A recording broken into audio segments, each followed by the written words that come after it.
gantāraṁ tiras-kṛtya gamanaṁ nopapadyate gamane sati gantātha kuta bhaviṣyati. Gantāraṁ tiras-kṛtya gamanaṁ nopapadyate gamane sati gantātha kuta bhaviṣyati. MMK chapter 2 verse 7. If going is impossible apart from a goer, then where there is no going, how on earth will there be a goer? Working from the English. If chet, going, gamanaṁ. So gamanaṁ means going or visiting, and it's a na neuter action noun, so it expresses action, gamanaṁ, the action of going or the action of visiting. If chet gamanaṁ, going, is impossible, na nopapadyate, na not nopapadyate is possible, with sandhi nopapadyate. If chet going gamanaṁ is impossible, nopapadyate, apart from a goer, gantāraṁ tiras-kṛtya. So apart from is tiras-kṛtya, and it takes the accusative of gantri, which gantri means a goer, one who goes, and the accusative is gantāraṁ. So apart from a goer, gantāraṁ tiras-kṛtya. Gantāraṁ chet tiras-kṛtya gamanaṁ nopapadyate. If going is impossible apart from a goer, so that was what we studied in the previous verse, which concluded with the statement that going is impossible apart from a goer. So if going is impossible apart from a goer, then ata, where there is no going, gamane and sati. So gamane is locative of gamana, going, visiting. Sati is locative of sat. Sat is present participle of as, to be, so sati means being. Sati means not being, or being absent. So gamane plus asati is a locative absolute phrase, which means where there is no going, where going is absent. And gamane plus sati with sandhi goes to gamane sati. The first a is dropped.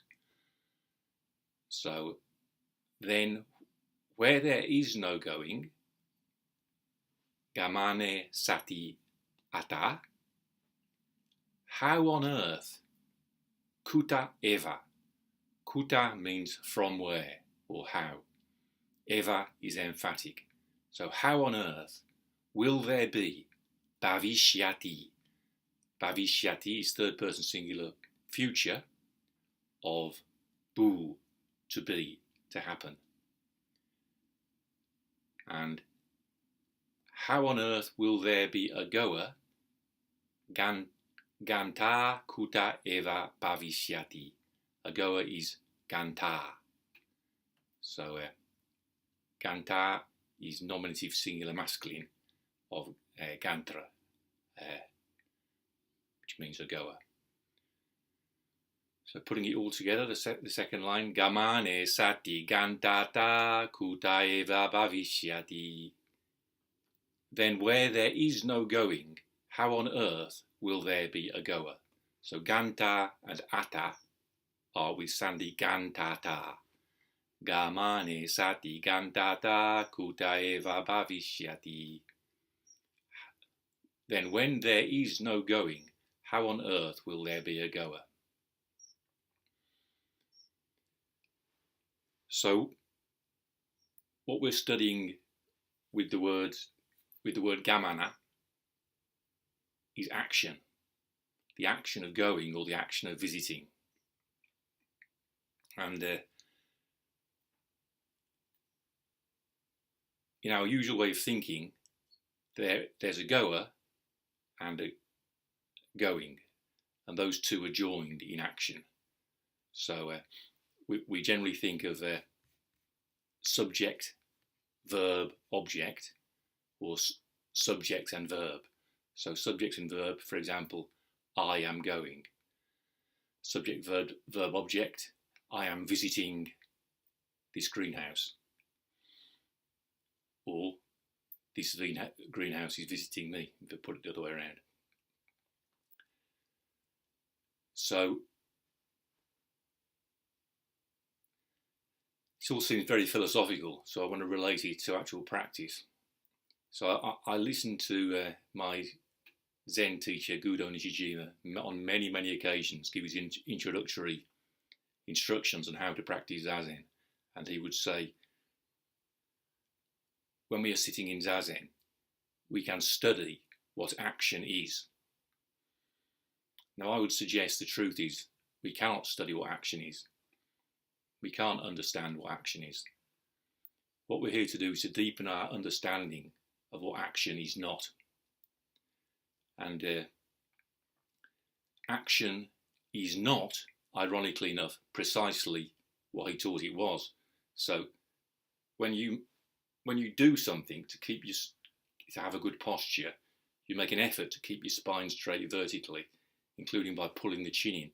That isn't action. That is me doing something on the basis of false conceptions of the existence of something called right posture. So the meaning of samskara, sam means together, kara doing together. So sam is like the Latin word constructing, confecting something, contriving something. So when I contrive something, that's samskara. The samskara means the contriving, and it also means the thing that's contrived. Now, action is what happens when samskaras when there is, in Nagarjuna's words, there is a non-coming into being of samskaras. Samskaranam asambhavaha. There is a non-coming into being of samskaras. That's what action is. And that's what Nagarjuna is clarifying in this chapter. So Nishijima Sensei's explanation was action is the verb, and in action, subject and object are one. But what Nagarjuna is saying is there's no subject, there's no verb, there's no object. Subject is empty, object is empty, action is empty. So there's a kind of irony in this chapter. It begins off by saying, Chesta yatra gatis tatra. Where there is action, where there is bodily action, there is a way to go. And that is life-savingly true. But the concluding verse of the chapter, although I'm jumping ahead to the punchline, is that there is no way to go. What we think of as a way to go is also empty. So there is no middle way.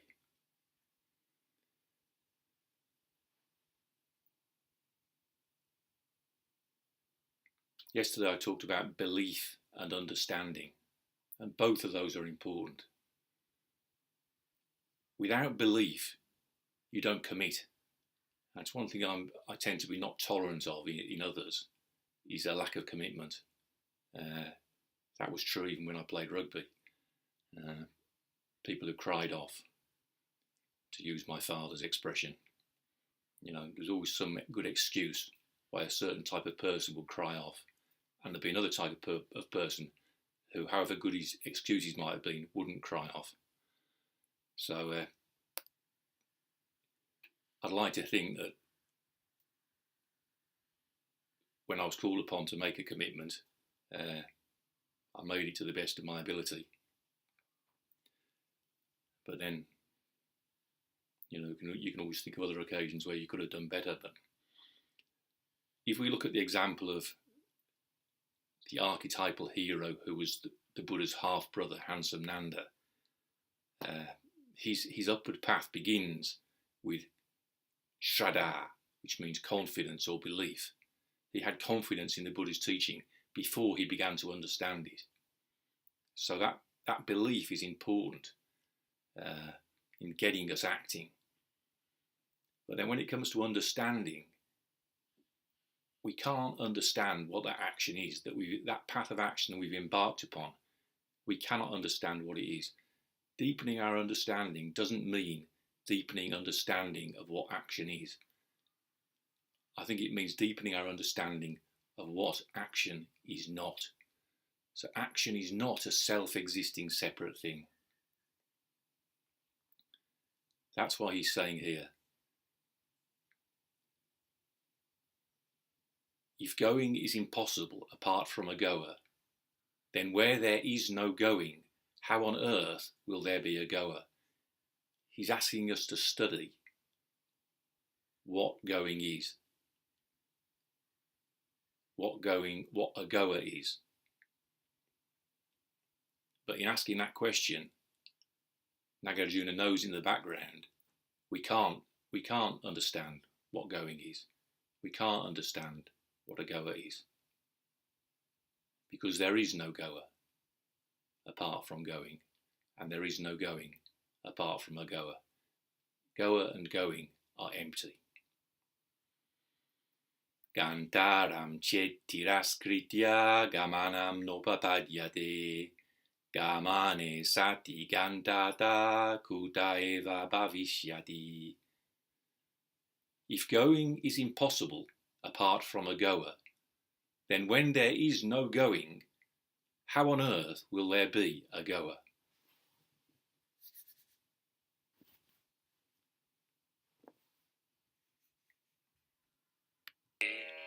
gantāraṁ tiras-kṛtya gamanaṁ nopapadyate, gamane sati gantātha kuta bhaviṣyati.